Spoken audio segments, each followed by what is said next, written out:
think I'm more concerned about rebounding than I've ever been, it's because now after 5 years playing against great offensive rebounders, we've got to keep people on the help side or the weak side a little closer to the offensive player so they can get to them when shots is up.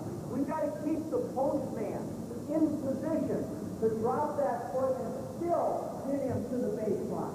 We've got to do that kind of thing that we cannot always do when we're fronting. So we say, stay on the lane side. Fight the impulse to get caught behind him. And it does happen. And then furthermore, we say, if the ball's on the baseline, I still won't even criticize him if he stays on the inside. I will not criticize him for that. Because it takes a real good pass. Remember, we're playing head up on this guy. When we're playing on the lane side, we're pretty much head up on the basketball. He can stay on the inside as long as he wants. I would not criticize him. But he has the luxury, particularly if it's a great center, of stepping across and playing front. Now, if he gets caught and the ball comes back to your front, if he gets caught and the ball comes back and Scotty steals him, there's only one mistake Dean could make, and that is to try to fight the way he came. If he fights that way, it'll end up in a fairly easy play for the offense. We tell him if you get caught, pinned against the baseline, just fight back through the lane and do the best you can. So let me show that again. Anthony, jump out here so I can pass it to you. We're in a front. The ball's going to be swung. Scotty steals him. He's got to go that way. It's a little thing, but what I'm trying to tell you is if you do the agony I've experienced hundreds of times in doing it the wrong way and making kids fight the same way that they went. And so if you can fight back underneath the traffic to that volume man position, it may save you some hassle. You never have to fight back over the top. But in this case, he's going to hold that position as long as he can. He's got that arm cut. It takes an excellent pass to get it there. In these cases, his quickness is, he's as quick as 6 feet. He's as quick as anybody. Put a piece in there and he's quicker than anybody in the world.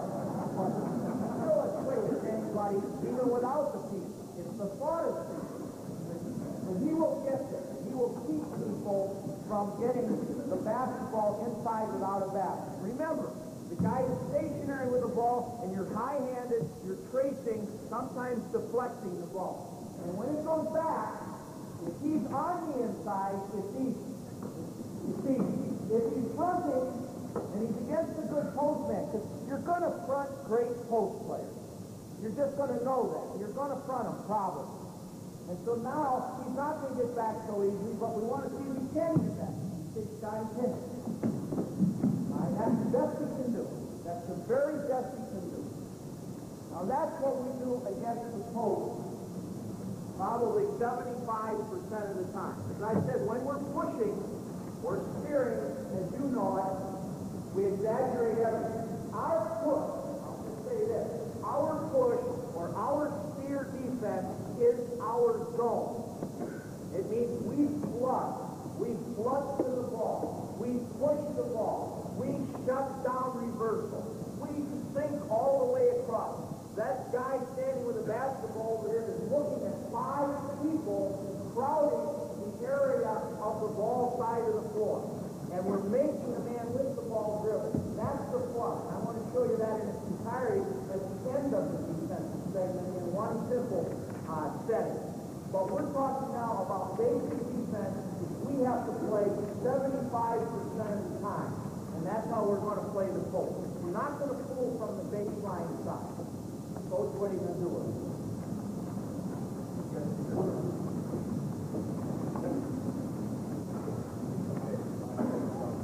First basic drill we're going to do is Tony will be down on the wing here, then we'll be up here. We're going to give our defensive post man a chance to get a feel for how he's going to have to play the post. So we're just going to slowly work the ball back and forth. Okay, go ahead. Want to get used to being off of his man, not locking up on his hip. You don't want him up on his hip, but the ball moves back and forth. It gives him a chance to get a feel for how he's going to have to make his movements on the ball. Reverse. Got it?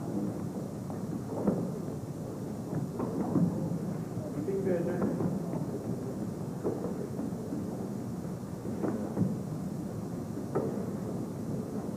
Okay, good. Good. You see it done? Good. Another possibility that might take place in post play, and we'll do it on what we call our help and recovery drill between two of our smaller players.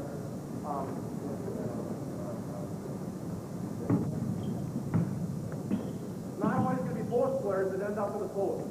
Okay? Could very easily happen that a cutter is the person that's going to end up in the post. So we're going to start out with a basic help and recovery drill where Tony's just going to punch the dribble into the gap. Ben's going to react, make the pass to Tony, and then make the cut down into the lane. And we want John now to get some practice on getting used to playing it down in the post area. That's right. Then Tony will take the dribble to the baseline. Look at it.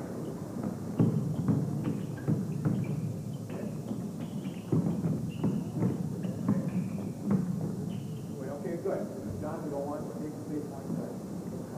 Okay. And then we'll go again. Go again.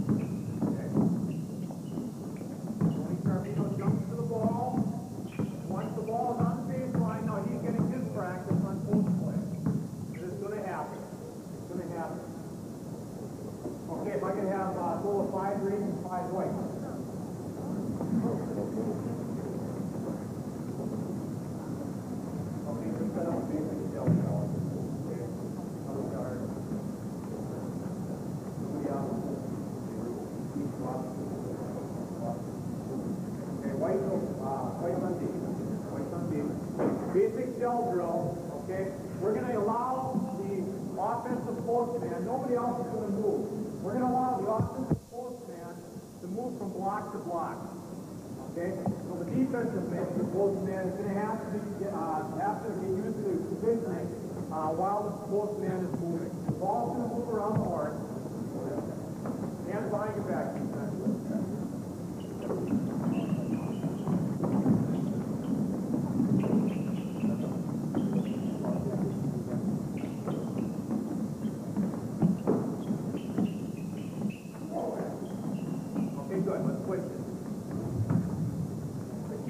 Down here is that the postman is not locking up on the hip.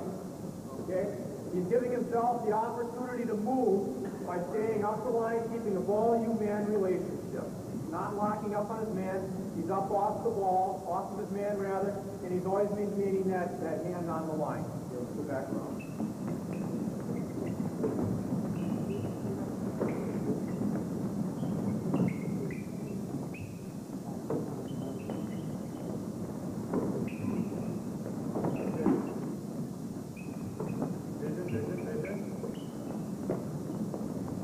Drill that shows the importance of vision.